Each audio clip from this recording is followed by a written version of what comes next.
Good evening है। सो अभी मेरे पास ओनली 15-20 मिनट से वीडियो को फटाक से शूट करके एडिट करके डालने के लिए, बिकॉज इट्स ऑलरेडी 9 पे। मैं देखा भी नहीं था, इतना लेट हो गया। बट एनीवेज, सो अभी मैं जस्ट टेलीग्राम ग्रुप में पोस्ट किया था कि I am actually going to India for few days, and इस बार फाइनली मेरे को डायरेक्ट वाला फ्लाइट मिला हुआ है, जो कि डायरेक्टली भुवनेश्वर से दुबई है एंड दुबई से भुवनेश्वर डायरेक्टली है। बट बहुत पापड़ मिलने के बाद मिला है, एंड जो दिन में मिला है वो दिन भी बर्बाद वाला है। मंडे को है, मतलब सैटरडे संडे होता तो ठीक ठाक था, बट मंडे सुबह सुबह, मतलब मंडे वाला अपना ट्रेडिंग वाला सेशन खराब हो जाएगा। सो मंडे सुबह सुबह फ्लाइट है। कौन सा वाला, या तो ये मंडे जाएंगे या फिर नेक्स्ट वाला मंडे जाएंगे। देखते हैं कौन सा वाला मंडे में अपने को टिकट मिलता है, but it's going to be the direct वाला फ्लाइट, क्योंकि जो इनडायरेक्ट जाने में भाई इतना पैसा बर्बाद होता है। अगर यहाँ से अपन एमिरेट्स में जाते हैं दिल्ली, फिर दिल्ली से अपन विस्तारा फिर इंडिगो लेते हैं, अपने को एक पर adult it cost somewhere close to 32,000 ऐसा कुछ, 35,000 पकड़ो टोटल लग जाता है एक एक एडल्ट का। बट अभी ये जो दुबई से डायरेक्टली जो भुवनेश्वर और फ्लाइट आ गई, it only costed somewhere around 10,000 या 11,000 ओनली, मतलब राउंड ट्रिप वही 20 या 22,000 हो गया। एंड सबसे बेस्ट इसकी टाइम भी बचे हैं। जैसे मैंने पोस्ट कर दिया है कि आई एम कमिंग, भाई मैसेज आना चालू गया, सो भाई मेरे लिए ये ले आना, वो ले आना, वो ले आना, मेरे लिए ये चाहिए वो चाहिए। तो उनके लिए मैं एक बार बता देता हूँ, भाई दुबई में कोई भी इलेक्ट्रॉनिक्स सस्ता नहीं है। आपको जो लगता है ना कि इलेक्ट्रॉनिक्स दुबई में सस्ता है, इंडिया में ज़्यादा लगता है, इफ़ यू कंपेयर, मतलब मैंने तो सारा कंपेयर कर रखा हुआ है, क्योंकि मेरा almost half of the month electronics खरीदने में ही चले जाता है। एंड ऐसा कोई भी इलेक्ट्रॉनिक्स नहीं बचा होगा जिसको मैंने खरीदा नहीं है, सारे गैजेट्स सब कुछ मैं ले लेता हूँ। सो अगर अपन कंपेयर करने जाएं दुबई वर्सेस इंडिया, दुबई में ओनली आईफोन को छोड़ने के बाद और आपको कोई भी इलेक्ट्रॉनिक्स में वैसे कुछ सेविंग्स नहीं होने वाला। हाँ, आईफोन में सेविंग्स होता है, पकड़ लो आईफोन जो इंडिया में लगता है क्लोज टू 1,20,000 1,30,000, यहाँ पे मे भी आपको वही 90 या 90, मतलब क्लोज टू 20-30 हज़ार का आपका सेविंग्स हो जाएगा। वो आईफोन छोड़ने के बाद और कोई भी डिवाइस में आपको सेविंग्स नहीं होने वाला। आप मैकबुक ले लो, कुछ भी ले लो, जैसे मैंने ये वाला मैकबुक लिया था, दिस वन मैंने यहाँ से दुबई से लिया हुआ था। I think I paid somewhere close to 2.7 lakhs या 2.8 lakhs, बट ही सेम वाला इंडिया में जीएसटी इनवॉइस के साथ my friend got it for somewhere close to 2.4 lakhs वाले, मतलब क्लोज टू 50 या 60 हज़ार मेरा दुबई में एक्स्ट्रा लग गया। उसके बाद जाके आई थिंक पिक्सल भी मैंने यहाँ से खरीदा था। पिक्सल मैंने यहाँ से जितना मैं खरीदा था गूगल से, पिक्सल 7 Pro इंडिया में एग्जैक्टली वही सेम पैसा था, जीएसटी में क्लोज टू वही 7-8 हज़ार रिफंड भी आ जाता, क्लेम कर देते अपन कंपनी वाले अकाउंट में लेके, बट यहाँ मेरे को कुछ रिफंड मिला नहीं, तो वो पैसा भी गया। उसके बाद जाके फॉर एग्जाम्पल अभी I was actually checking to get some camera for my Switzerland वाला road trip A7R5 with the 24-70। ये सारा ये वाला लेंस मेरा इंडिया में है, but my team is using it, so I have to get a new lens. तो ये वाला और एक मैं देख रहा था कि इसको अगर अपने को लेना है, तो ये वाला अगर टोटल कर रहे हैं यहाँ पे क्लोज टू 5,80,000 ऐसा कुछ आ रहा है, 5,80,000, मतलब 6 लाख पकड़ लो, बैटरी अगर जोड़ते हैं 6 लाख ऐसा कुछ आ रहा है। बट वही सेम चीज़ मैं इंडिया में अभी I was messaging one of my friend Jimmy कि भाई अपने को ये सेम वाला माल अगर चाहिए इंडिया से कितना क्या होगा, तो जीएसटी के साथ I am saving close to 70 to 75,000, मतलब पकड़ लो यहाँ से अगर सेम चीज़ लेते हो आपको एक्स्ट्रा पैसा भी देना पड़ेगा, जीएसटी में आप क्लेम भी नहीं कर सकते, बट सेम चीज़ मैं इंडिया से अगर ले रहा हूँ मैं आराम से जीएसटी क्लेम कर सकता हूँ, and I will easily save close to at least close to कुछ नहीं तो 80 to 85,000 I am going to save on the cameras and lenses right now. मतलब पकड़ लो इलेक्ट्रॉनिक्स में सारा सेविंग्स इंडिया से लेना ही बेस्ट है। और मॉनिटर्स पकड़ लो, मॉनिटर्स यहाँ पे एक, हाँ और एक है कि मॉनिटर्स यहाँ पे थोड़ा ठीक ठाक प्राइस में मिल जाता है, बड़ा वाला मॉनिटर, जो कि इंडिया में वो नहीं मिलता है। और टीवीज भी यहाँ पे थोड़ा सस्ता मिलता है, मतलब आईफोन और टीवी छोड़ के मेरे को नहीं लगता कोई भी इलेक्ट्रॉनिक्स में आपको ज़्यादा सेविंग्स होने वाला है। टीवी आई थिंक मेरा वाला जो है 77 इंच वाला, I paid somewhere close to 4.4 lakhs I think I had paid for the TV, but same वाला टीवी इंडिया में मिलता है क्लोज टू 7 लाख या 7 लाख पैसा ऐसा कुछ मिलता है, मतलब डबल पैसा था इंडिया में पूरा सेम वाला टीवी, सेम वाला मॉडल। तो टीवी यस, दुबई में आपको टीवी अच्छा सस्ता है मिल जाएगा, आईफोन भी सस्ता मिल जाएगा, बट उसको छोड़ने के बाद और कोई चीज़ में आपको सस्ता नहीं मिलेगा, क्योंकि मैंने सारा चीज़ कंपेयर कर लिया।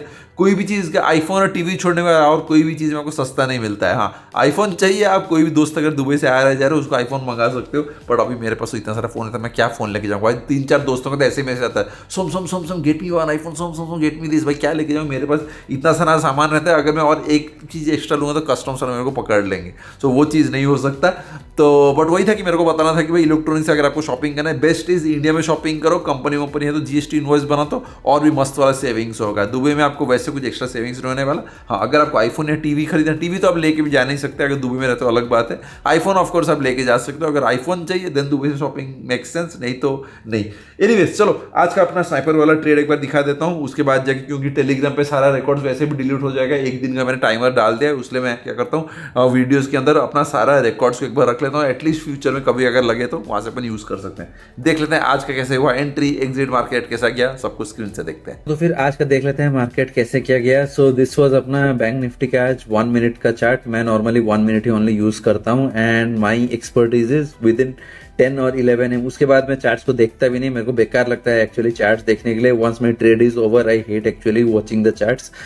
तो अगर अपन सुबह सुबह देखेंगे, आज हमारा जो मैंने आपको सुबह ही लिख दिया था कि फिर से बड़ा वाला गैप अप हो रहा है, so it's going to be confusing.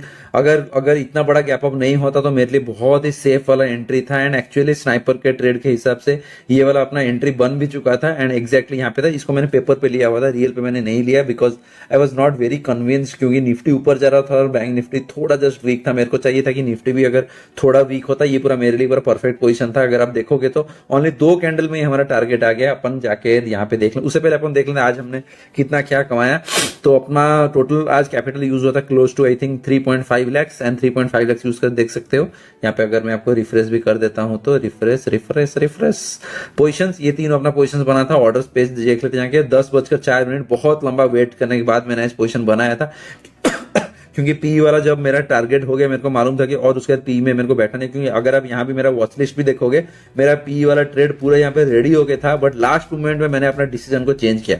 आपको मार्केट को वैसे ही देखना है, कभी भी बायसनेस लेके मत आओ कि मेरे को आज पी ही लेना है या मेरे को सी भी लेना है। आपको दोनों तरफ से लेवल के साथ ही देखना पड़ेगा, क्योंकि मेरे हिसाब से ये वाला ट्रेड जब यहाँ पे आया, exactly my P trade was happening and मैंने उसीलिए यहाँ पे मेरा पी को मैंने रेडी करके मैं बैठा था यहाँ पे, ऐसे 800 मार के मैं पूरा वेट करके बैठा था। ऑलमोस्ट मैं बाय मारने वाला था कि मेरे को मालूम पड़ गया, मैंने प्रीमियम चार्ट जब देखा मेरे को दिख गया कि ये मेरा टारगेट इमीडिएटली वो हिट हो गया, तो मेरे को उसके बाद और लेना नहीं था। मेरे को मालूम पड़ा कि चलो ठीक है, अगर मेरा पी का ये टारगेट हो गया उसके बाद मैं अभी पी में नहीं बैठूंगा, क्योंकि Nifty was strong. So I was only waiting कि कब ये पैसा थोड़ा ये पी क्या करेगा, ऊपर जाएगा, लोगों को थोड़ा ट्रैप करेगा, थोड़ा एक बार सेलर्स को लेगा, उसके बाद जाके लोगों का जब एसएल लेना आएगा तभी मेरा एंट्री बनेगा। तो मार्केट बहुत झूला के लास्ट में जब यहाँ पे आया, एग्जैक्टली यहाँ पे अपना एंट्री बनाया हुआ है।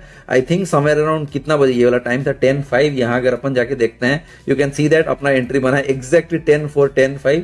यहाँ पे अगर मैं आपको चार्ट्स में भी दिखाऊं, एग्जैक्टली देखो यहाँ पे हुआ था कितना 10:05। यहाँ पे अगर आप देखोगे ये वाला जो एरिया यहाँ पे देखो क्लियरली लिखा हुआ है वेडनेसडे 19 जुलाई 10:05, यहाँ पे अपना एंट्री बना। उसके बाद जाके सीधा ऊपर नीचे हो गया। एक बार भी हमें आई थिंक लॉस, मेरे को ये वाला डायरेक्टली प्रॉफिट दिखाना चालू हो गया था समवेयर अराउंड 20,000 या 25,000। उसके बाद जाके जब वो थोड़ा माइनस आया, उसके बाद जाके मैंने लोगों को शायद शेयर, कुछ लोग बोल रहे थे कि सोम भाई आप जब तक पोजीशन को शेयर करते तब तक ऑलरेडी प्राइस चले। भाई प्राइस कैसे चले जाएगा, मैं तो आपको नेगेटिव से शेयर करता हूँ, क्योंकि अगर मेरे को 50-60 रुपीज का प्रॉफिट आ रहा है, अगर मेरे को 50-60 रुपीज में 1 लाख हो रहा है, तो मैं आपको पोजीशन देता हूँ जब मेरा -20-30,000 चला रहता है। मतलब आराम से अगर आप even if you take a position after like 1 minute, still आपको मेरे से ज्यादा पैसा आप कमाना चाहिए। हाँ, आपका साइकोलॉजी ठीक नहीं, इसलिए आप क्या करते हो, छोटे प्रॉफिट में एग्जिट हो जाते हो, लॉस में वेट करते हो। बट मैं क्या करता हूँ, पूरा वैसे बैठ जाता हूँ सख्त हो कि चलो अभी जो होगा देखा जाए, वैसे करके मैं वेट करता हूँ मेरे पूरे लेवल्स के लिए।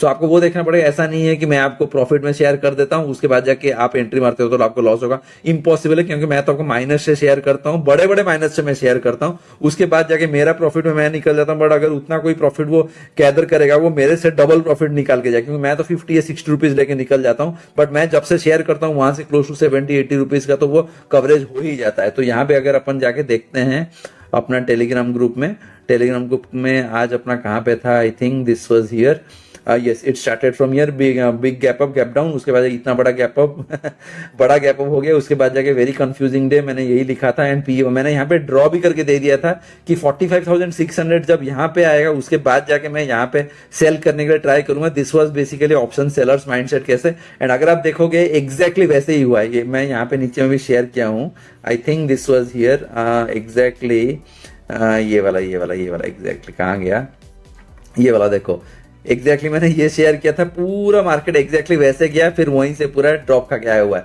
सो हमारा जो सी वाला एंट्री बना था, आई थिंक दिस वाज, ये वाला पी एंट्री हमने मिस किया, मैंने लिया ही नहीं क्योंकि मेरा कॉन्फिडेंस नहीं आ रहा था। Nifty was very strong, so even if we got the targets I did not want to sit in the P वाला ट्रेड, क्योंकि पी वाला आप देख सकते हो मेरा वॉच लिस्ट हुई था। इमीडिएटली फिर मैंने अपना ट्रेड को चेंज किया, सी को मैंने ऐड किया, सी को 10:05 AM में मैंने ट्रेड लिया एंड 10 AM से लेके 10 हार्डली 20 मिनट्स में अपना डन फॉर द डे हो गया, क्लोज हो गया। टोटल कैपिटल यूज होता close to 3.5 lakhs and profit we made close to 1.05 lakhs। It was good trade and यहाँ पे अगर आप देखोगे पोजीशन प्रीमियम में भी I think this was our trade. Yes, यहाँ पे अपना निफ्टी का जो एंट्री था यहाँ पे था, उसके बाद जाके यहाँ पे हमने एग्जिट किया। देखो एग्जैक्टली वहां से टारगेट से ही वो कैसे मतलब रिवर्स हुआ है, पूरा सीधा धड़ाम से पूरा मतलब इतना बड़ा रिवर्स हो गया। यहाँ पे भी अगर आप देखोगे ये वाला था अपना सी वाला ट्रेड एंड सी वाला ट्रेड हमने यहाँ पे एग्जिट किया एंड जहां से मैंने एग्जिट किया ये वाला ऑप्शन सेलर वाला पोजीशन मैंने दे दिया था कि यहाँ से ऑप्शन सेलिंग करना चाहिए। अगर आप यहाँ पे टेलीग्राम पे देखोगे मैंने यहाँ पे पोस्ट किया था कि ऑप्शन सेलर के लिए ये वाला परफेक्ट पोजीशन, ये जैसे ऊपर जाएगा 200 तक उसके बाद सेल होगा। यहाँ अगर आप देखोगे एग्जैक्टली मार्केट क्या किया, यहाँ से नीचे से ऊपर गया, हमारा 200 का टारगेट को हिट किया, 200 से पूरा सीधा नीचे नीचे नीचे नीचे आ गया। कुछ लोग पूछते कि सोम भाई आपको इतना कैसे एक्यूरेट मालूम पड़ गया मार्केट यहीं तक जाएगा, यहाँ से रिवर्स हो गया। भाई ये सब सीखने के लिए आपको बहुत लॉसेस झेलने पड़ेंगे, बहुत सारा लाइव टेस्ट करना पड़ेगा, आपको एज को टेस्ट करना पड़ेगा। ऐसे 1-2 दिन में नहीं होगा, आपको बहुत सारा छोटे छोटे चीज सीखना पड़ेगा। मैं सारा चीज आपको स्नाइपर वाला बंडल में आराम से सिखाऊंगा। So basically you need to keep patience, क्योंकि मेरे को अच्छे से सिखाना, मैं जब सिखाता हूँ अच्छे से सिखाता हूँ, मैं आधा तोड़ ताड़ के इन्फॉर्मेशन देता नहीं। मैं क्या करूंगा, जब सिखाऊंगा तो अच्छे से आपको सिखाऊंगा। तो ये सारा अपना एनालिसिस था, मैंने आपको लाइव डेमो भी दे दिया लास्ट 10 डे से, कैसे मैं नॉर्मली ट्रेड करता हूँ, कैसे अपना डिसिप्लिन के साथ रहता हूँ, स्टॉप लॉस को कैसे एक्सेप्ट करता हूँ, कैसे टारगेट्स तक वेट करता हूँ पूरा आराम से बैठ के। So this was our easy trades. अगर आप देखो स्नाइपर ट्रेड के हिसाब से, अगर हम मल्टीपल ट्रेड्स भी लेते, हमारा हिसाब से 3 ट्रेड तो वैसे भी गया, मतलब 3 लाख यूज करके अपन आराम से एक दिन में 3 लाख भी बना सकते हैं। बट हमें अंबानी नहीं बनना बॉस, हमें एक ही ट्रेड लेना है, डिसिप्लिन के साथ एक ही ट्रेड लेंगे, एक ट्रेड में या तो जीतेंगे या तो हारेंगे, उतना पैसा लेके जाएंगे या तो उतना पैसा दे के जाएंगे। सो यही था अपना आज का पूरा trade. 3.5 lakhs capital was used and total we made close to 1.05 lakhs and orders book you can also see that. यहाँ पे मैं रिफ्रेश भी कर देता हूँ, कोई भी ओवर ट्रेडिंग नहीं, कुछ भी नहीं। 10:05 अगर आप कुछ नहीं सीख रहे हो तो एटलीस्ट ये सीख जाओ कि डिसिप्लिन कैसे रखा जाता है। देखो 10:04 में मैंने एंट्री लिया है, 10:24 में अपना एंट्री बंद हुआ है एंड यहाँ पे मैंने प्रॉफिट में एग्जिट कर, मैंने कुछ भी एंट्रीज लिया नहीं गया है, मैं यहाँ पे ओनली ट्रैक कर रहा था and I wanted to show you guys कि एग्जैक्टली कैसे option buyer and option seller का साइकोलॉजी का आपको जानना चाहिए। एग्जैक्टली वहीं से देखो मार्केट पूरा रिवर्स कर गया, जहां से हमने एग्जिट किया मार्केट पूरा वहां से रिवर्स, उसके बाद जाके लास्ट एंड में बहुत अच्छा वाला मूवमेंट देके ऊपर गया हुआ है। अभी देखते हैं कल ये वाला जो मूवमेंट आया हुआ है ना, ये वाला movement actually I was not expecting today.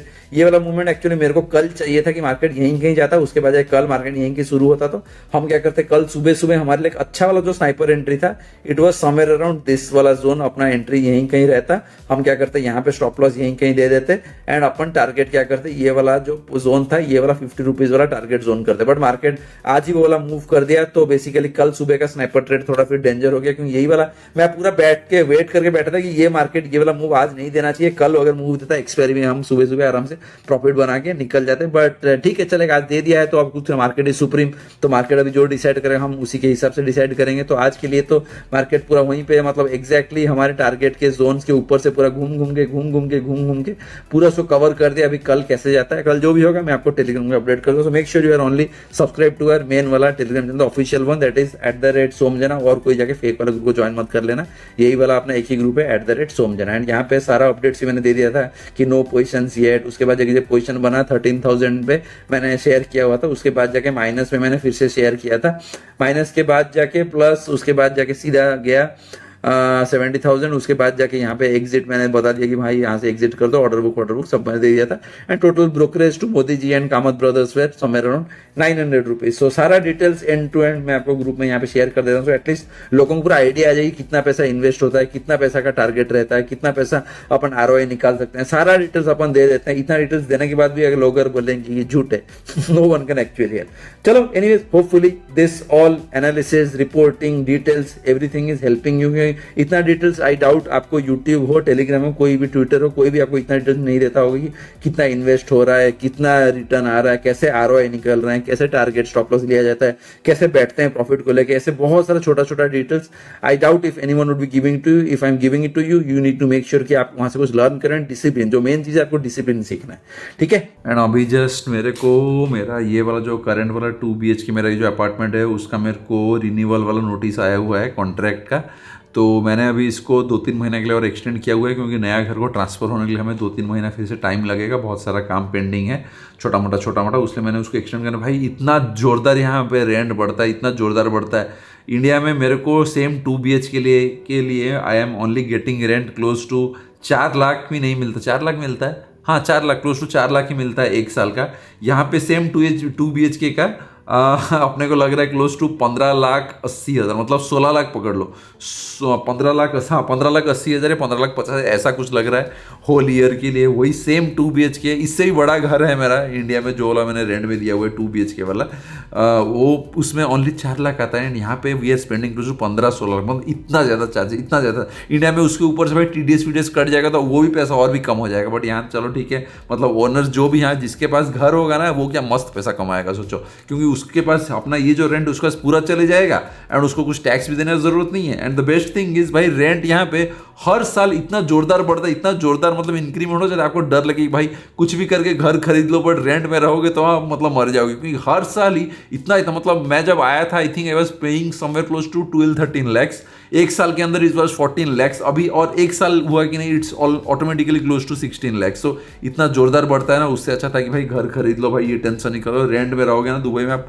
मतलब रोड पे आ जाओगे, इतना ज़्यादा पैसा लगता है। एंड अभी मैं यहाँ जो एरिया में रहता हूँ दुबई में, this is like kind of a suburb, मतलब डाउनटाउन से पकड़ लो वही क्लोज टू 15-20 मिनट्स में लगता है, 15 या 16 किलोमीटर ऐसा कुछ है। डाउनटाउन में तो 2 BHK I think it will be costing somewhere close to 30-35 lakhs, आपको ऐसे ही लग जाएगा एक साल का, उससे भी ज़्यादा में भी रहता है। बट यहाँ मेरे को लगता है क्लोज टू वही 15-16 लैक्स ऐसा कुछ लगता है। तो जैसे पकड़ लो भुवनेश्वर का मेरा जो घर जिसको मैंने रेंट में दिया हुआ है और एक घर को, उसमें मेरे को ओनली 4 लाख मिलता है, और एक जो 3 BHK वहाँ पे मिलता है क्लोज टू कितना होगा, आई थिंक 5 लाख ऐसा कुछ, उससे ज़्यादा तो नहीं मिलता, उतना ही मिलता है। एंड दैट इज़ मतलब पूरा सेंटर, मतलब हार्ट में है भुवनेश्वर का, वहाँ पे बना हुआ है घर मेरा। बट यहाँ अगर आप दुबई का डाउनटाउन में रुकेगा आपको क्लोज टू 30-40 लाख एक साल में लग जाएगा। एंड यहाँ पे ओनर्स के पास जिसका घर रहता है उनको कुछ भी टैक्स देने की जरूरत नहीं रहता है, टोटल पैसा अपने बैंक अकाउंट में आने का है, कुछ टैक्स नहीं लगता। बहुत ही ज़बरदस्त टैक्सेशन सिस्टम दुबई में, आपको टैक्स देना नहीं पड़ता, आप ओनली लग्जरी में पैसा खर्च करते हो, but you don't pay actual any tax on the salaries, वो एक अच्छा सेविंग्स है,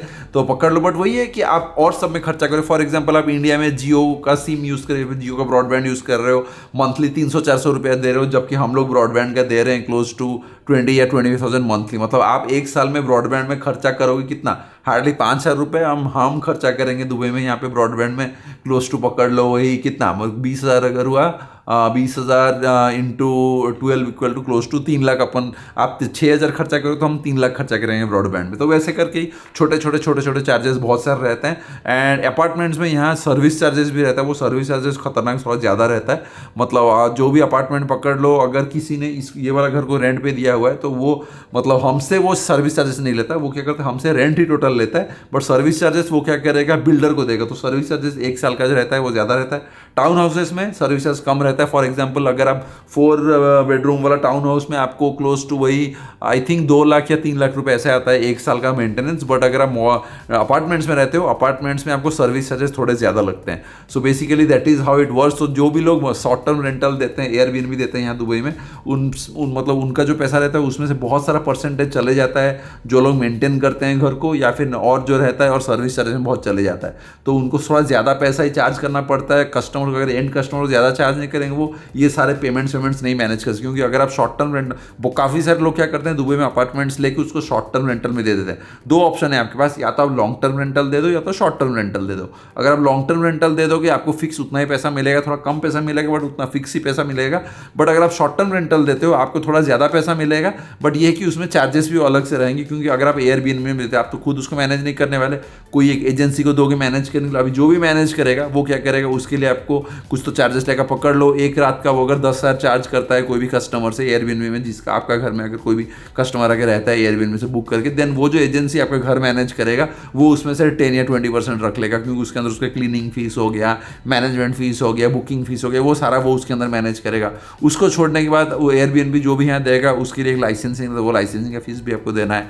उसको छोड़ने के बाद अपार्टमेंट का जो सर्विस चार्जेस रहेगा उसको भी आपको देना है। सो ऐसे छोटे छोटे चार्जेस हो के लास्ट में जो भी बचेगा at least it's going to be more than आप इंडिया से जितना पैसा कमाओगे उससे ज़्यादा आपको यहाँ मिल ही जाएगा। बट वो है कि इंडिया में आपको फिर टीडीएस है, इनकम टैक्स है, यहाँ पे वो एक नहीं है कि आप जो भी पैसा कमाओगे उसमें से चार्जेस जाने के बाद जो भी पैसा रहेगा आपको सीधा आपके अकाउंट में आने वाला है। तो भाई लोग आज के लिए इतना ही था। अभी कल है एक्सपायरी एंड कल एक्सपायरी धुआंधार होने वाला है, क्योंकि कल रिलायंस का मतलब डीमर्जर वाला न्यूज़ भी है, उसके ऊपर से आज फेड का कुछ तो मीटिंग था, बहुत सारा न्यूज़ था। उसके बाद जाके मार्केट भी मतलब पूरा ऊपर नीचे होकर मतलब कि ऑड वाला स्पॉट में रुका हुआ है। सो कल बहुत ही डेडली वाला डेंजर वाला डे होने वाला है एंड देखते हैं कैसे भी जाता है। अपने को तो सुबह वाला अगर स्नाइपोटेड हो गया अपना काम फिर उसके बाद अपने देखने की जरूरत नहीं है। जो भी रहेगा टेलीग्राम ग्रुप में अपडेट करता हूँ। Make sure you are only connected to our official वाला टेलीग्राम चैनल, और कोई टेलीग्राम चैनल को जाके ज्वाइन मत कर लेना, अपना वही एक ही टेलीग्राम वाला चैनल है, ठीक है। I will see you guys to the new vlog.